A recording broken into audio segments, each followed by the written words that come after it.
तो हमारा chapter number 1 है रियल नंबर्स, और ये भी इंपॉर्टेंट चैप्टर है।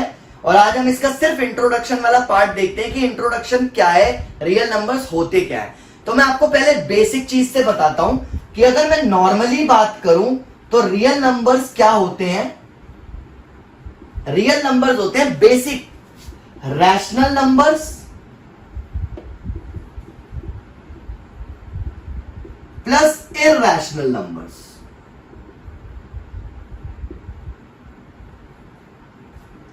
Rational numbers plus irrational number. अगर हमें नंबर्स के बारे में ही नहीं पता होगा तो हम रियल नंबर्स के बारे में कैसे पढ़ेंगे। हमने 9th क्लास में नंबर सिस्टम पढ़ा तो था, लेकिन सबको पता है कैसे पढ़ा था। तो इस चीज को ध्यान रखना है कि मैं कॉन्सेप्ट स्टार्टिंग से ही बताता हुआ चलूंगा, ताकि ये चीज आपके दिमाग में घुस जाए। सिर्फ एलसीएम एचसीएफ वाले क्वेश्चन करके ये चैप्टर करने का कोई फायदा नहीं है। तो हम रियल नंबर्स अच्छे से पढ़ेंगे, विच इज मैंने नॉर्मल सी चीज बताई है कि रियल नंबर्स का मतलब होता है rational number plus irrational number. ना तो मैंने अभी रैशनल नंबर के बारे में बात करी है, ना मैंने इरैशनल नंबर के बारे में बात करी है। तो अब मैं आता हूं रैशनल नंबर्स के बारे में। रैशनल नंबर्स की भी कोई डेफिनेशन लर्न करने की जरूरत नहीं है। वो नंबर्स जिनको p बाय क्यू की फॉर्म में लिखा जा सकता है, बस बेसिक सी चीज लिख रहा हूं, which can be represented in the form of p by q where q is not equal to 0, and this is very very important. Real rational number तब होगा जब वो p by q की फॉर्म में लिखा जा सके। और एक इंपॉर्टेंट बात याद रखनी है कि रैशनल नंबर जब p by q की फॉर्म में लिखा जाता है तो जो डिनोमिनेटर होता है वो कभी 0 के इक्वल नहीं हो सकता। ये चीज ध्यान रखना। क्लियर हो गया। तो रैशनल नंबर्स कौन से होते हैं जिनको p बाय q की फॉर्म में लिखा जा सकता है, उन्हें रैशनल नंबर्स कहा जाता है। और जो क्या कहते हैं जिसमें q जो है वो 0 के इक्वल नहीं होता। और इरैशनल नंबर्स कौन से होंगे। इरैशनल नंबर्स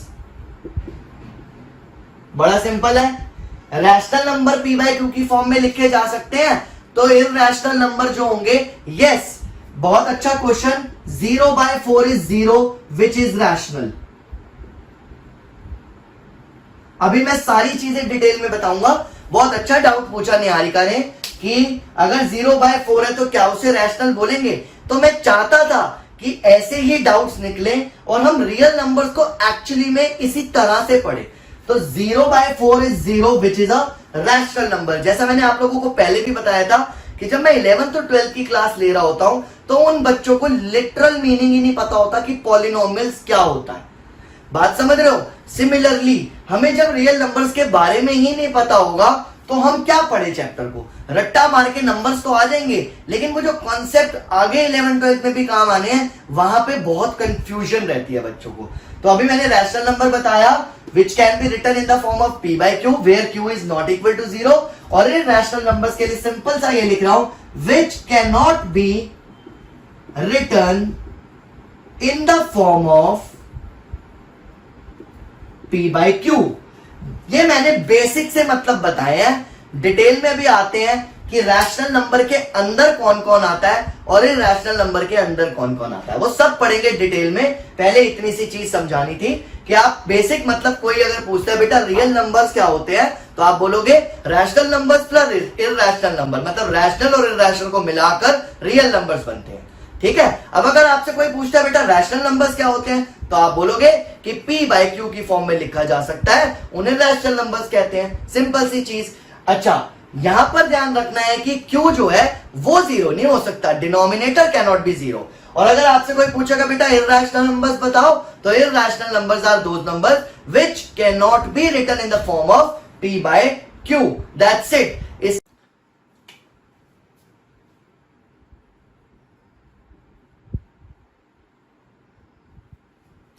यहां पर ध्यान से समझना।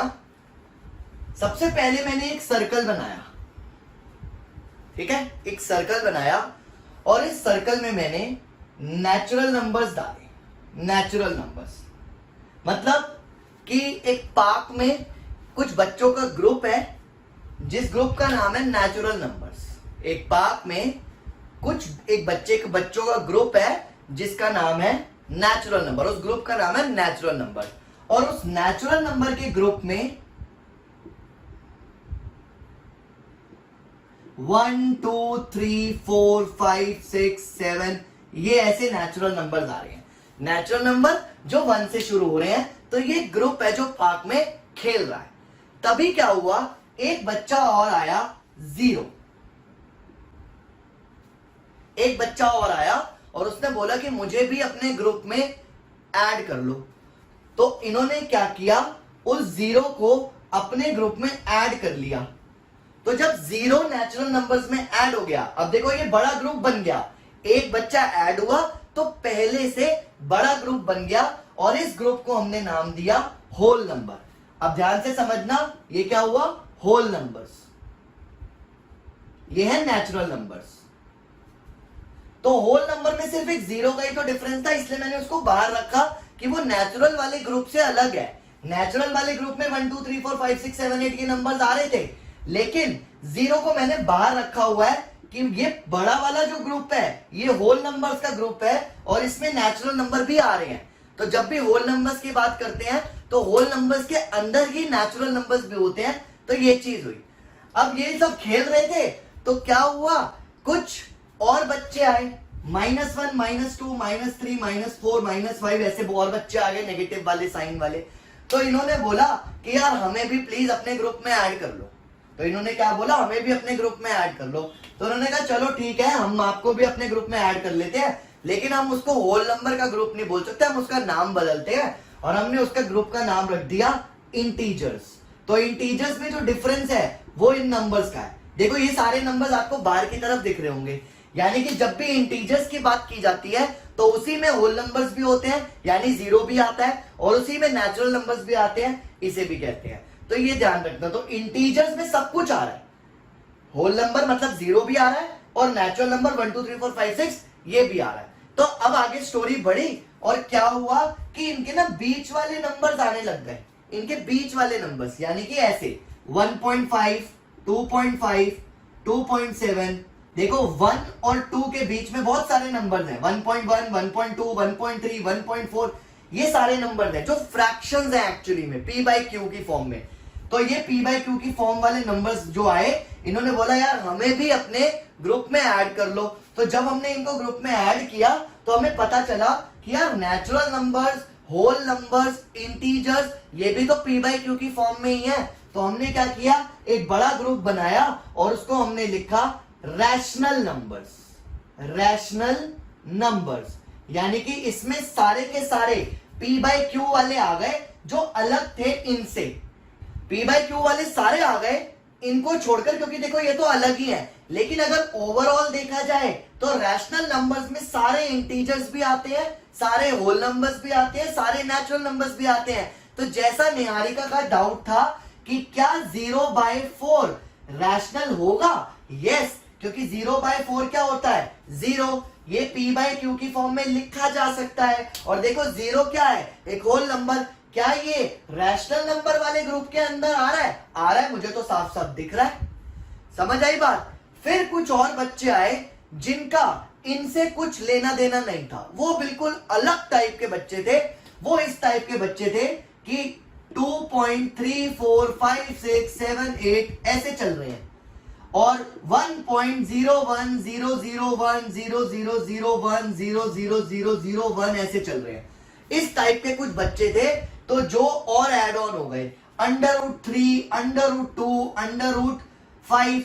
These numbers are those numbers which cannot be written in the form of p by q। इनको p by q की फॉर्म में नहीं लिखा जा सकता, क्योंकि ये डेसिमल के बाद जितने भी नंबर्स हैं they are non repeating numbers. वो रिपीटिंग नहीं होते, वो चलते रहते हैं, अलग अलग नंबर आता रहता है।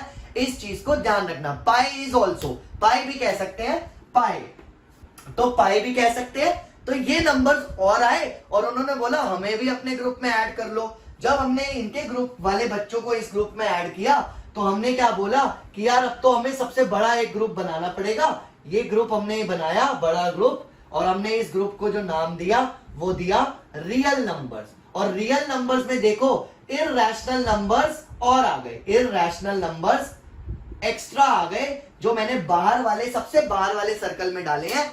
और अगर मैं बोलूं रियल नंबर्स के अंदर रैशनल नंबर भी आते हैं तो आते हैं, देखो रियल नंबर वाले ग्रुप के अंदर है रैशनल नंबर। और अगर मैं बोलूं रैशनल नंबर के अंदर क्या क्या होता है तो आप फटाफट से बता सकते हो, integers, whole number, natural number सब आते हैं। तो देखो ये एक बड़ा बड़ा सर्कल बनता गया और सब इसके अंदर आते गए। और जब आप लोग 11th क्लास में जाओगे तो 11th क्लास में जाते ही एक और नंबर इंट्रोड्यूस होगा जिसे बोलते हैं कॉम्प्लेक्स नंबर। क्या बोलते हैं? Complex number. वो मैं अभी सिर्फ नाम बता के इंट्रोड्यूस कर रहा हूं, लेकिन जब आप 11वीं क्लास में आओगे तो मैं यही वाली सेम चीज दोबारा बच्चों को बताता हूं और फिर से बताता हूं कि कॉम्प्लेक्स नंबर में क्या एडिशन हुआ। अभी सिर्फ इंट्रोडक्शन दे रहा हूं कि अगर आपसे कोई पूछे कि कॉम्प्लेक्स नंबर क्या होता है तो आपको पता होना चाहिए कॉम्प्लेक्स नंबर होते हैं real number plus imaginary number. अब आपके दिमाग में जो क्वेश्चन आ रहा है इमेजिनरी नंबर क्या होते हैं, आप लोग अपनी तरफ से सर्च कर सकते हो, लेकिन क्लास 11th में आने के बाद डिटेल में पढ़ाया जाता है कि what are imaginary numbers. Imaginary numbers वो नंबर्स होते हैं जो एक्चुअली में रियल नहीं होते। मतलब ये जो रियल नंबर्स हमने पढ़े हैं इसके अलावा कुछ और नंबर्स होते हैं जिन्हें हम इमेजिनरी नंबर कहते हैं। तो जब हम इमेजिनरी नंबर वाले नंबर्स को इस ग्रुप में ऐड करते हैं इस तरीके से इमेजिनरी नंबर्स को, तो वो कॉम्प्लेक्स नंबर बन जाता है, क्योंकि कॉम्प्लेक्स नंबर के अंदर देखो सारे रियल भी आ गए और इमेजिनरी भी आ गया। तो अगर ये चार्ट किसी को अच्छे से याद हो और आप लोग अभी बनाना ये चार्ट और आराम से बना के देखो, कुछ कंफ्यूजन है, कुछ डाउट है तो मुझसे पूछो। और ये चार्ट बनाते वक्त आपको सारी चीजें क्लियर हो जाएंगी। अगर ये चार्ट अच्छे से पता है तो सब कुछ पता है नंबर्स के बारे में कि कौन सा नंबर किसके अंडर आ रहा है। तो मैंने इसीलिए सर्कल बड़ा करता गया मैं, ताकि आप लोगों को ये ध्यान में रहे कि कौन किसके अंडर आ रहा है। नेचुरल नंबर में होल नंबर्स नहीं आ रहे, होल नंबर्स में नेचुरल आ रहे हैं। होल नंबर्स में इंटीजर नहीं होते, इंटीजर्स में होल नंबर होते। तो जो कंफ्यूजन होती है ना, सर -4 होल नंबर है या नहीं है, तो होल नंबर नहीं है, वो इंटीजर है। तो ये ध्यान रखना। सर 0 इंटीजर है? हाँ है। देखो अभी बच्चे ने पूछा था ना 0/4 0, तो ये 0 इंटीजर है। और अगर वो इंटीजर है तो वो रियल नंबर भी होगा, तो इस चीज को ध्यान रखना। वो रैशनल नंबर भी होगा, इस चीज को ध्यान रखना। अगर कोई कंफ्यूजन है तो फटाफट से मैसेज डालो।